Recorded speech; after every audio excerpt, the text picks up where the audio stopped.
Hey, everybody. Welcome to the official Do Good Better podcast. I'm your host, Patrick Kirby. And of course, we talk about things that are affecting small and medium-sized nonprofits. But what if there is a group of individuals who are doing such amazing things that we just desperately wanted them to have a spot on the show to talk about social enterprise?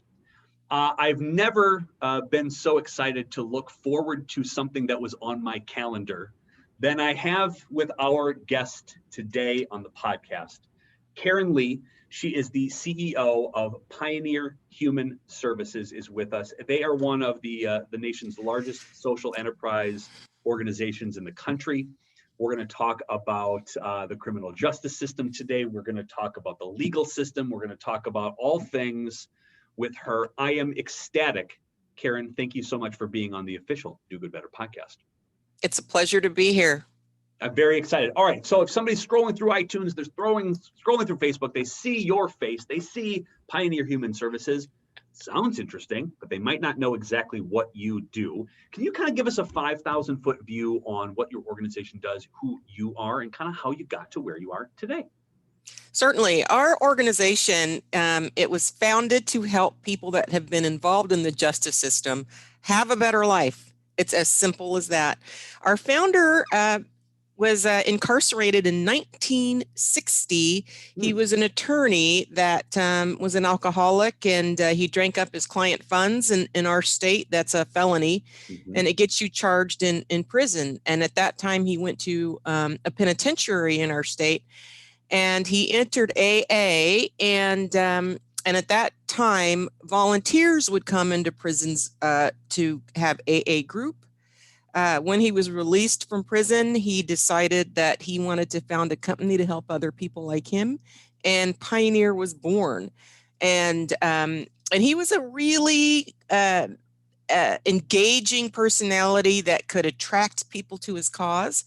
So, and he had also run for political office prior, so he was able to get some funding, and he bought some land in Seattle with one house. We call that Pioneer Fellowship House, and we're called Pioneer because we're pioneering in how we think about people and how we treat people. And that one little house has grown into one of our nation's largest social enterprise organizations with over 40 locations. We have a manufacturing company and a construction company. That the profits from those entities support the organization's social mission. And then we also partner with communities and governments and counties and states to offer services with our donors so that we can help have people have a better life. And there's just a lot of ways that we do that through treatment, through diversion services, through housing, through job training, and through obviously career opportunities at our organization. And today we have almost 1,000 employees, and we are still looking to grow and change. We're trying to change laws, change minds, so that all people can have the same quality of life in our country. You haven't listened to this part of the show and you're jazzed about what we're going to talk about today, you got something wrong with you, because this is going to be amazing. And I think it's really timely for a couple of reasons. One, statistic just came out recently that North Dakota, where we're broadcasting out of, is the fourth fastest growing prison system in the nation. Very strange for, again, we've been known for COVID stats for the last month and a half, and now we're going to be known as one of the fastest growing prison systems in the country. And I think it's really interesting that we're having this conversation just as our governor increased the budget in some of the vouchers that are given to individuals who are going through treatment in order for them to do their best in order to prevent them from going back to a prison system that's already stacked against individuals who are facing troubles and with addiction. Yes. There's a lot to unpack here, and I'm so excited and grateful for your time today. So let's maybe talk about the why itself. You have this audacious idea that people who are and go to prison for mistakes are actually humans and should be treated as such. How dare you with such a radical idea? And it seems so funny to you and I, and maybe to most people listening, but the system itself is not built to recognize that people make mistakes and that they are humans. Can you talk a little bit about that within your mission and why that is such a crucial part to what you do and how you do it? It's really important. So one of the things that we say in Washington is that 95% of the people that are incarcerated return. Mm. So what good does it do society if all of those people, and the numbers are astounding, 1 in 7 African Americans, have some type of justice system impact, on their record. Mm-hmm. And so the origins of crime are things that we're still studying. I don't profess to be a crime expert, but I do read about it, and typically it involves trauma. In many different ways, it involves many times it involves exposure to violence. Mm-hmm. There's some type of deprivation that we may or may not uncover.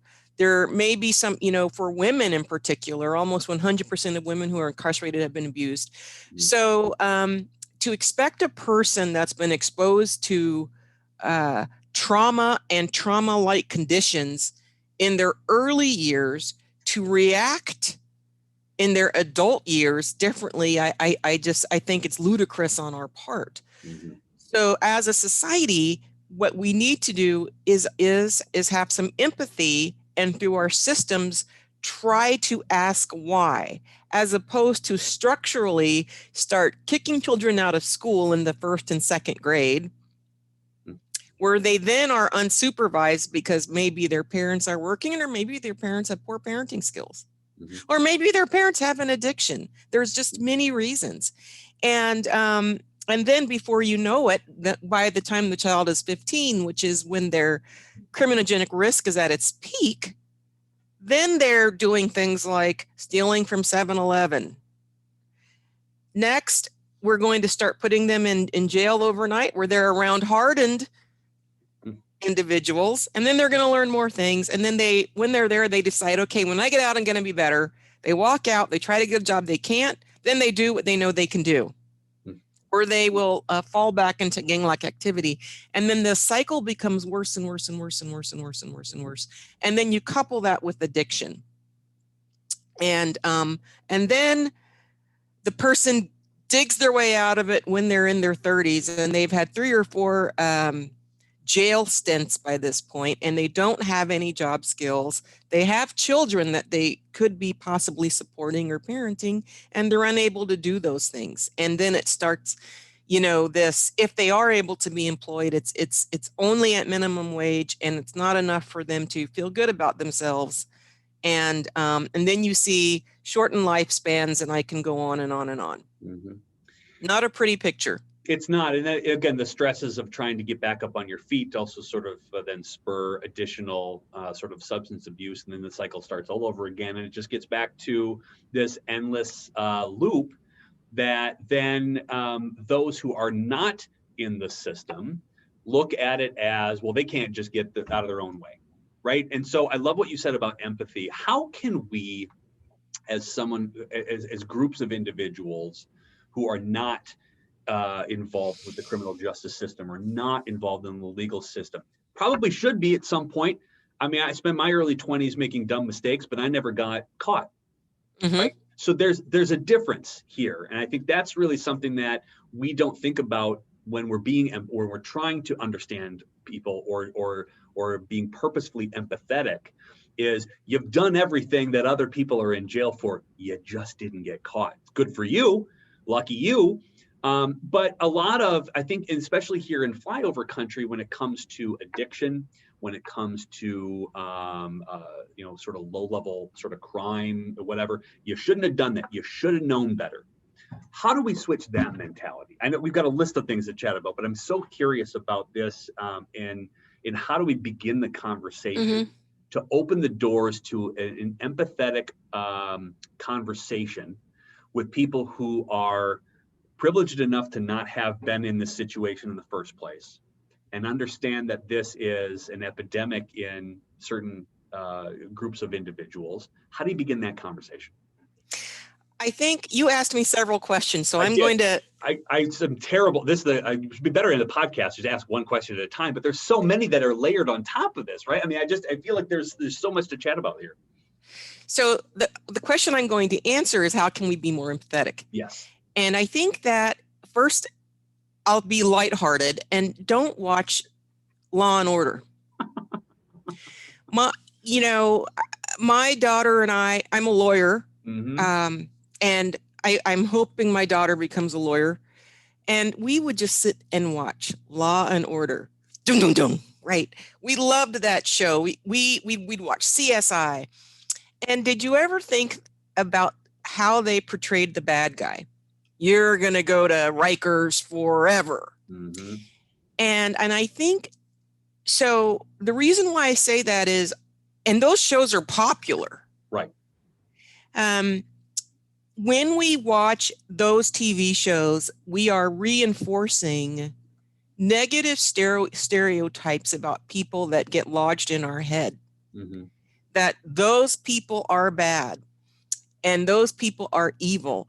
So, as much as I love a good story, I always start my point with watch less Law and Order, watch less cop type shows, because they what they make us think about is fiction, and then we have the power to turn that fiction into reality by how we vote and by how we implement things. So that's step one. Step two is if you are a victim. I'll never forget. So 2014, my father passed away, and about 2 months later, I was on a trip in Southern California. I was visiting a company like mine, actually, and I had rented a car, and I left one of my briefcases in the car, and I had a book in there that my dad gave me when I was in middle school, and it was Dale Carnegie, How to Win Friends and Influence People, and he had written this note to me. And so, I was still hurting from his passing, and so I had that book with me. And don't you know, someone broke into my car looking for drugs, and they stole that book. And out of all the things they could have taken the laptop, they could have taken, and they take something that is just precious. Yeah. So my first thought was, so I missed my next flight wandering around this tough area of San Francisco trying to find this book, diving through dumpsters, and never could find the book. And, and then you want this perpetrator locked up and put away. But I think that, we have to look for grace in that situation. And we have to challenge ourselves to rise above that. And I'm sure that whoever broke into my car, was not in their right mind. And we have to be able to say, okay, what is best, for this situation? Is it we put that person for 30 days in jail? What are they going to get for taking a book anyway? Maybe they needed that book. But it's so part of it is we for those of us that are in whatever religion we're in, to try to call on that in those times and call on basic humanity, because all major religions talk about forgiveness. And so I think that those are things that we have to ourselves do, so that we don't become vindictive. Because we want the entire world to be better, not just the people that are privileged, so to speak, to not have been born in that situation. It's so funny. Those are two things I suggest. No, it's great. It's so funny when you teach your kids, if you point a finger, four pointing right back at you, kind of thing. These are the things that you constantly, teach, but practicing them is a little more difficult, especially in the throes of in the passionate moment. You're like, no, this is you've been wrong. I've been wronged. You're gonna pay. rather than taking a deep breath and sort of analyzing the situation. And is that a culture thing? Is that we've got a lot to sort of maybe overcome in our instant reaction to, well, this is the way we've always done it, is this is the punishment you get, and this is what you need to do, and it's your fault, not mine, and I don't have to be understanding because you did this. And I love your mentioning of grace and sort of just taking a deep breath. And I think if there's anything that 2020 has taught us, is that I think giving grace to others, whether you can't make it to work on time because you've been, direct contact with somebody who has with COVID, and you know that you've got individuals with maybe a couple kids who have their daycare closed. You have to be understanding of your coworkers. That's the same kind of grace that you're talking about, but talking in the criminal justice system in general. Or it's just that understanding of coming to another perspective is something I think we should understand now better, shouldn't we? Mm-hmm. Yeah. And I also think that there are fear tactics that are used by, the media, or even sometimes in campaigns. So, for example, we hear about, these serial murder cases where the murderer chopped somebody up and ate them and stuffed them in their refrigerator. Yeah. That's not who we're talking about. Do you know anyone? Yeah. So I think that for the 5% of people that are just so, I'll call it deranged, that jail and prison is appropriate. But the 95% of everybody else is who I'm talking about. And let's not confuse those two. Exactly. I think that's great.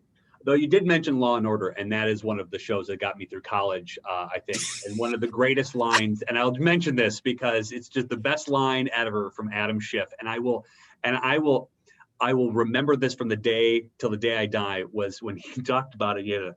Their defense is like my grandma's nightgown. It covers everything. And I've never been able to get that out of my brain. It's the greatest line of all time. So we have this in common. I was obsessed with that show. But you're right, it does give you this very skewed view of all criminality. Mm-hmm. When you're talking about, and maybe you have some numbers and some percentages of low-level drug offenders. Mm-hmm. Okay? It is, I know that states still have 3-strike rules, and that has to do with some of these things, right? But you're getting caught with a minor amount of weed, which is, by the way, legal in like most states now, or you have a run-in with, sort of a little bit of an alcohol problem, for example.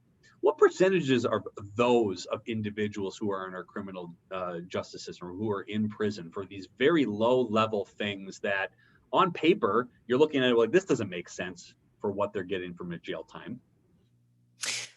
I don't know what the national statistics are, but I can give you some in the county that I live in, which is King County. And interestingly, 50% of people that go to jail return. And in our county here in King County, Washington. And I was looking at the statistics, and I thought it was interesting because we've certainly loosened the drug usage laws in our state, mm-hmm. but the drug trafficking laws are still there. Interesting. So, so you'd be surprised about how many people are still stopped, for drug-related crimes, even though we've started to remove, I would say, some of the criminality with drug possession. Yeah. Interesting. Another interesting fact I did learn, and I did read nationally, was that almost 70% of people at the time of arrest mm-hmm. are under the influence of drugs. Whoa. And you could even see that with George Floyd. Mm-hmm. So now, wouldn't that make sense to you, right? At the time that a crime is being committed, someone's under the influence mm-hmm. of drugs. So our jails in our country are becoming places where people that have uncontrolled drug use are going. Mm-hmm. Mm-hmm. And our jails are the last places where we can help deal with that successfully. One of the main tenets that you have at Pioneer Human Services is treatment. Yes. And I'd love you to talk a little bit about that, because what you said is fascinating, is that you are using now the jail system to become treatment centers, or that's where you're putting people who should be in treatment centers. Yes. And even if you are the most radically conservative human being on the planet, and you're just a dollar and cents guy, let's just say you're a libertarian to the hilt, you're like, I'm only about dollars. The amount of cost it takes to put somebody in jail, to the Yes. amount of cost somebody has to use for treatment programs, that cannot be the same amount, can it? No, especially if you consider the fact that the person is going to cycle in and out and in and out of jail. And then every time that they are in jail, they have to have representation. So, so there's lots of costs associated with jail. You've got the cost of the policeman who stopped and arrested you, the transportation cost to get you there, the cost that it takes to move the person from the police car to the jail cell, and all that's involved. Right. You got to feed the person and provide medical care while they're there. And then you release them, and then the whole cycle starts over again. Right. So if you looked at it at a point in time, you might say, oh, one night in jail costs $60.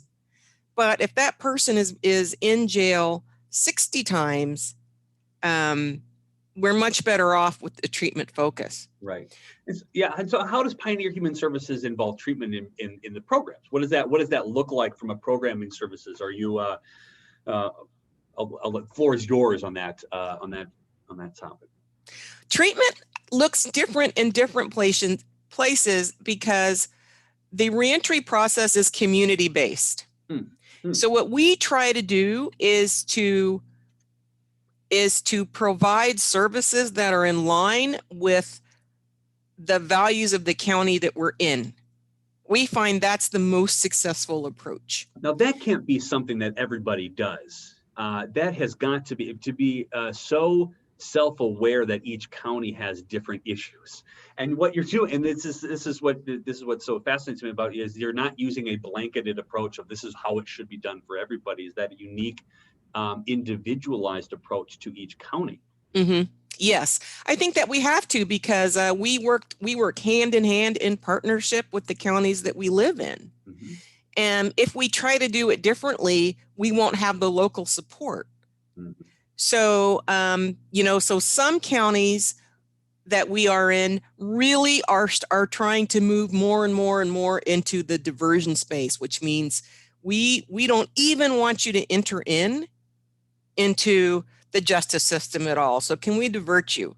Can the police bring you to a facility where we can work with you? And we have great success there. Other counties are different, right? And what they would rather do is maybe use a felony diversion method, and then we will work with that county.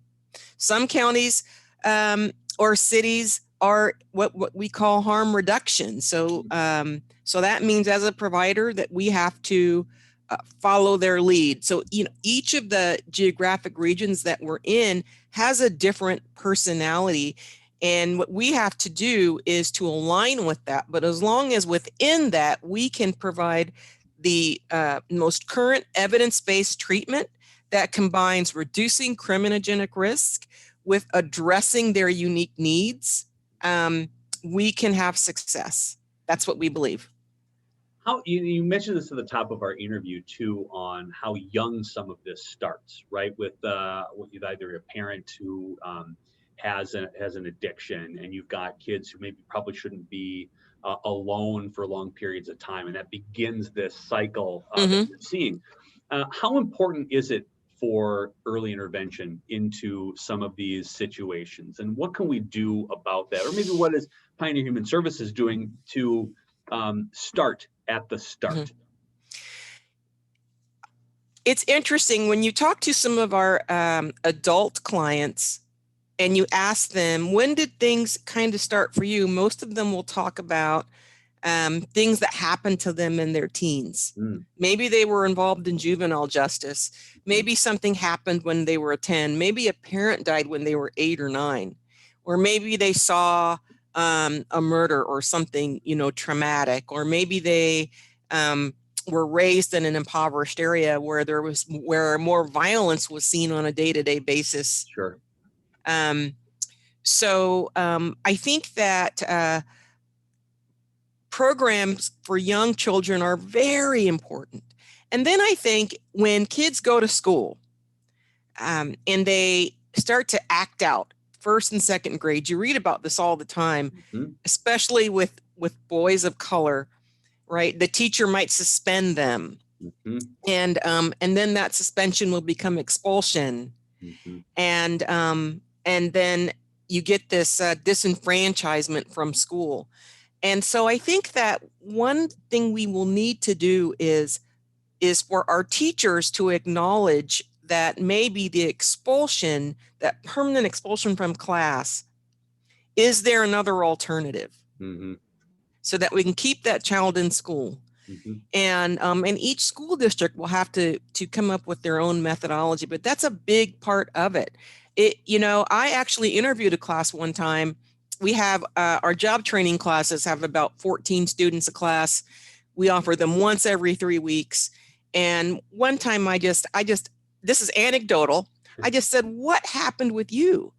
And one student said, well, I dropped out, and they were all high school dropouts, and they'd all been to either drug court or jail or prison, and we were supporting them. And one said, our family was so poor, I was embarrassed. We moved 10 times in 1 year. I just couldn't get into school. One person said, I was struggling with my gender. I didn't want to, I was embarrassed. I was ashamed. I couldn't go to school. One person was, I couldn't sit still. I just didn't like school. And in second grade, I just, got caught up with the gang. I mean, at one point, these children are just children. Yep. And then they begin to make bad decisions, which beget bad decisions, which beget bad decisions. And then their view alters to a view that we called as antisocial. Now, we can change that with cognitive behavior therapy, and we can change that with treatment. But those are things we must address. Yeah, interesting.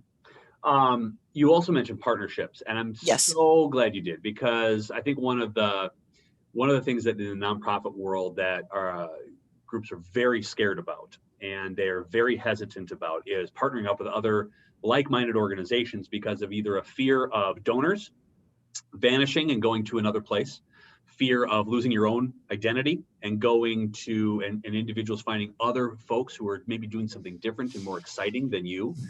Whereas I think the only way one grows and only way one thrives is to embrace as many partnerships as possible, because you're all trying to solve generally the same sort of solution, which is making the world a better place, your community a better place, and specifically maybe even working in the legal system a better place.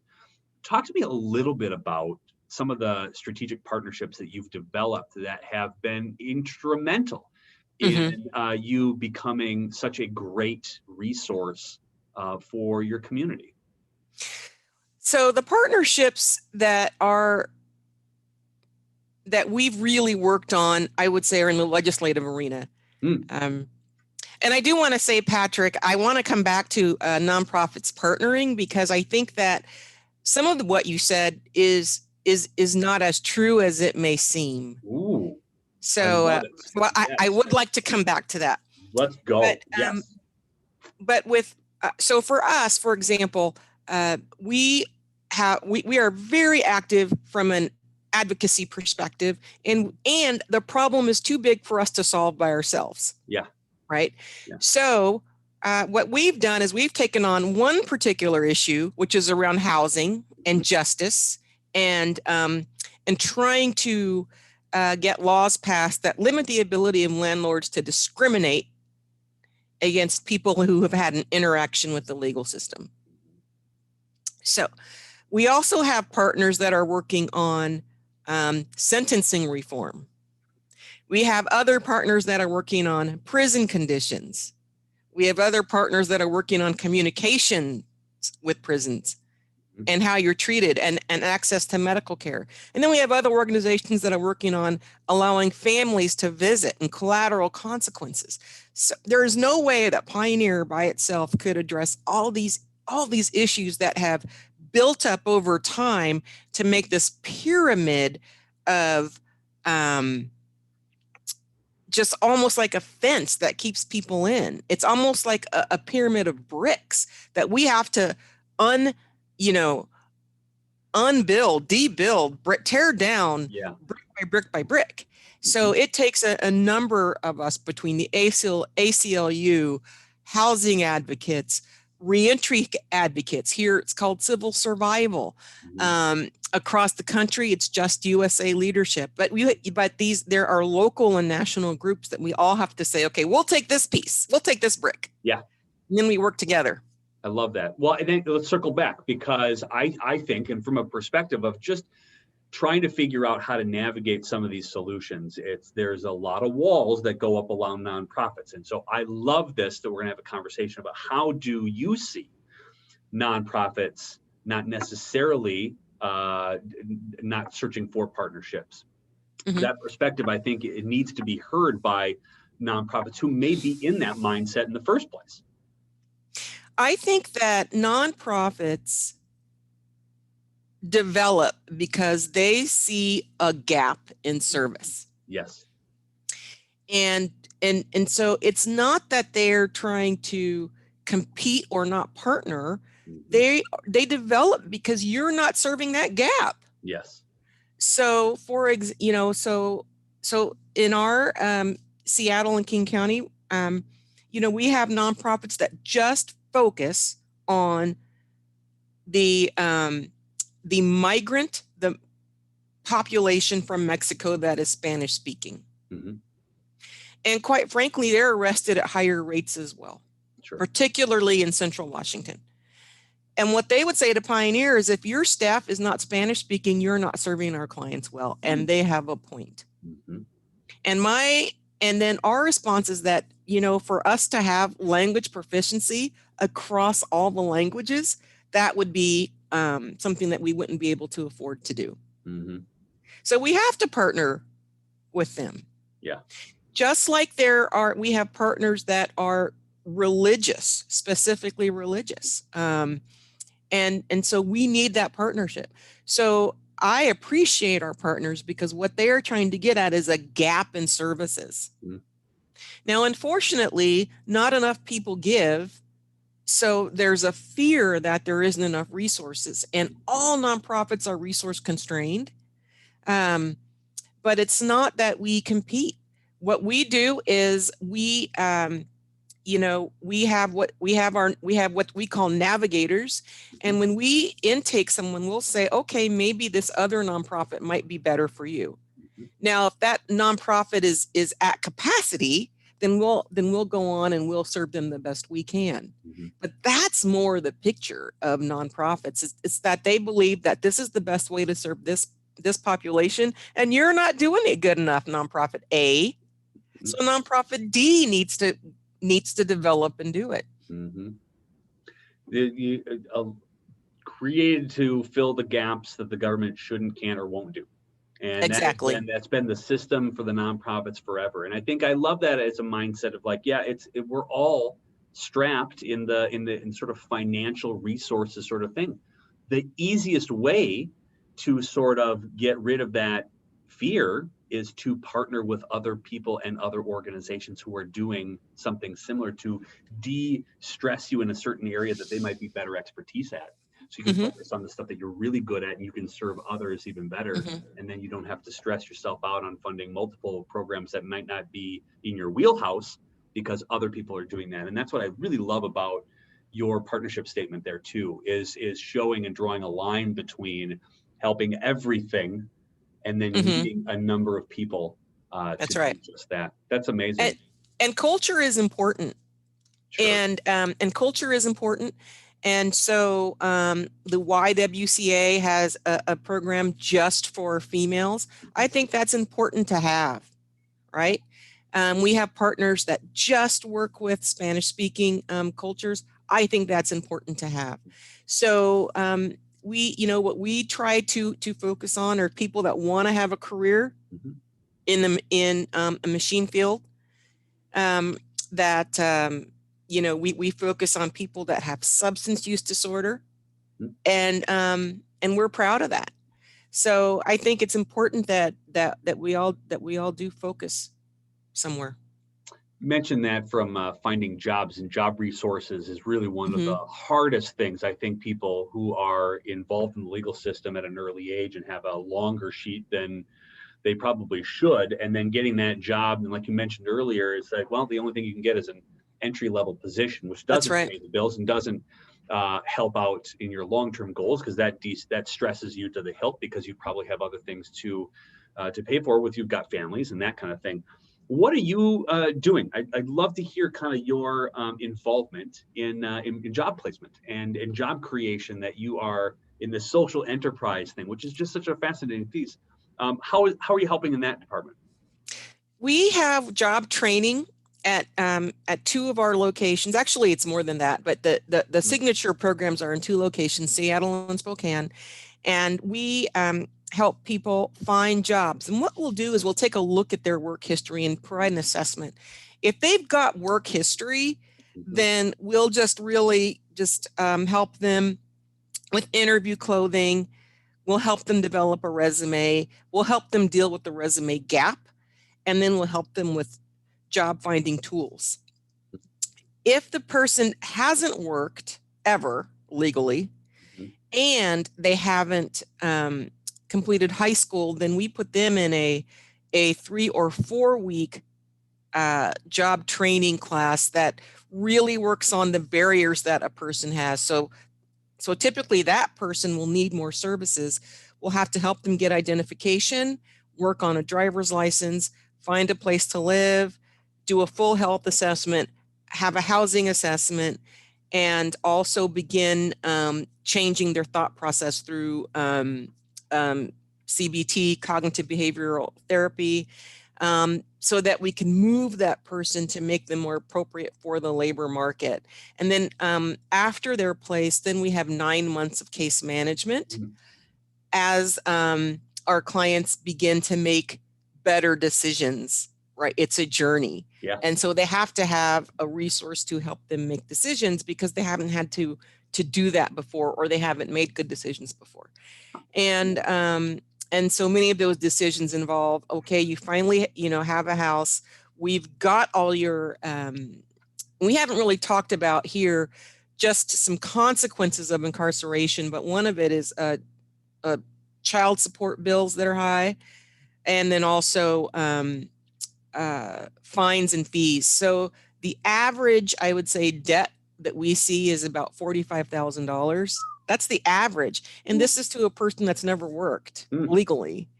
And so you have to get all these things mitigated, all these barriers mitigated, and get that individual situated, and then help them make better decisions, whether it's can't let ex-boyfriend back in the house because ex-boyfriend is still using drugs, or helping them find helping them maintain their cohort of positive social relationships, dealing with the challenges of life, helping them get their children back. All of these are challenges that people have that are invisible to many, many of us. And what would you say, because I know you've probably got 1.5 billion success stories. Yes. What you mentioned is this is a long play. This isn't an immediate solution. And I think a lot of people wish that this was a magic wand that could just go, all right, get your stuff together and let's go. Like, get your life in order and let's do this. And not at any point in time in human history has any one person ever been able to do that, right? This is like you said, a journey. What do you consider long-term successes? And maybe you can kind of maybe share a story or two of some of those successes that have played out that you've seen. Because that is some of those things where I think a lot of nonprofits are always looking for that quick fix. A lot of donors are looking for some quick fixes. And this takes sustained energy and funding and work not only on probably your client side, but from your donors, patients, and your board of directors, sort of understanding that this is a long process. But I'd love to hear some long-term successes that you've seen at the organization. I've seen so many, it's hard for me to even choose because only 5% of the people that we serve recidivate out of our job training program. That's incredible. Yes, but I would say any good reentry provider could have the same results. Love it.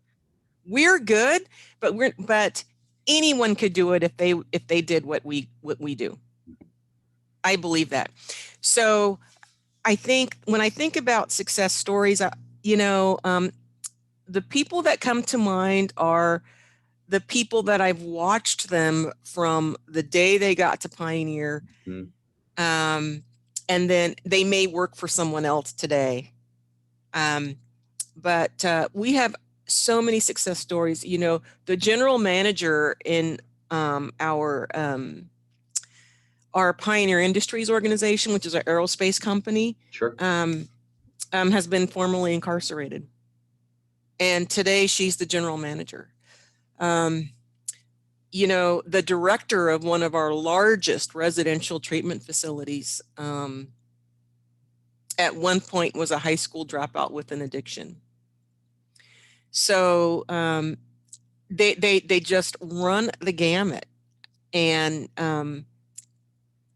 we get pictures of them having children and them having kids and living in the suburbs. It's they're all just amazing stories, and they happen. Yeah. It's not even unusual. Yeah, and that has to be such a refreshing perspective to somebody who just starts working with you. To sort of give them that there is this light at the end of the tunnel, that darkest day that you've had that got you to call us and that we're working with is like, let's listen here though. What you're experiencing here is this, and this. This is where you can kind of go. I mean, that's got to be just such a joy. If you ever forget and have one of those bad days where you get too many spreadsheets you need to do in a board meeting to prep for, is that you get to walk through some of those success stories and just go know that you're making such an amazing difference, and what a cool experience to have. So when I, one of the ways that I try to stay focused is that I try to spend time with our job training class. We actually do a lot more than job training. We have, we serve 10,000 people a year. The job training classes are the classes that I just happen to visit. Yeah. And then I go to their graduation. And then I have a notebook and I write down their speeches. So I just have some thoughts that I'll just share from our last graduation and from the students. And our class, the job training class is called Roadmap to Success. And the students have a nickname for it. They call it Roadmaps. And the students are generally between 20 and 50 years old. And they've been incarcerated an average of at least 7 years. And they have on average, like I said, $40,000 in debt. And most of them haven't graduated from high school and don't have job skills, but they want to be better. And, and we've served over 1,000 students in this class. But here are some quotes from the last graduation. If you know someone struggling who's ever been incarcerated, send them to Roadmaps. I feel more confident in my ability to find a job. I know what to say if someone says, why do you have that gap in your resume? Why do you have that gap in your background? They've taught me how I can just be myself, and they've taught me that I always have a family. I know that Pioneer will always help me. Another student said, I'm living here at one of our facilities. He lived in the Dalton. And he said, I'm living here in the Dalton. I just got a job offer from a company that offers benefits and will still allow me to make my appointments during the day for drug court and treatment. And they have a career path for me. Things have never looked better. Another student said, when I got my interview and I was offered the job, I needed work clothes and boots. And one of the staff actually had them sent to a locker because it's COVID. I was locked up at 20. I just released and I'm now 38. Things are overwhelming. Technology is different and times have changed. And this causes me great anxiety. It was nice to be around people that have been through what I've been through, that have seen my struggles, and that are giving me the chance so that I can be successful. See, that's amazing. And you know what's really funny, and it closes the loop on something that we touched on early in the interview, which is what happens early on in these, teenagers and even kids' life. And what you mentioned was there was a time where they were uncomfortable, and so they didn't go back. And all of a sudden you've given them, in that first quote that you said, is I am now comfortable with answering the question, or I'm comfortable understanding where my gap was. And that's the fill. You filled that gap, which is what you as a nonprofit organization is built to do. And that is freaking amazing. Karen, you have been a fantastic guest on the show. This is one of the more fascinating conversations that I've had on the official Do Good Better podcast. And if somebody wants to learn more, because we haven't even scratched the surface, to be honest with you, how do they get a hold of you? Where do they go to find out a little bit more about Pioneer Human Services? Come to our website, pioneerhumanservices.org. Take our quiz, /quiz, that you can learn about mass incarceration. Follow us on any of our social media. Join us, join our family, and we can change the world together. I'm so excited. We're going to have all those links in the show notes, so that go over there and click on there. If you got extra cash, you can donate as well. Karen, it has been so great having you on. Thank you so much for being a guest on this episode of the official Do Good Better podcast. It was a pleasure to be here. Thank you, Patrick. Fantastic.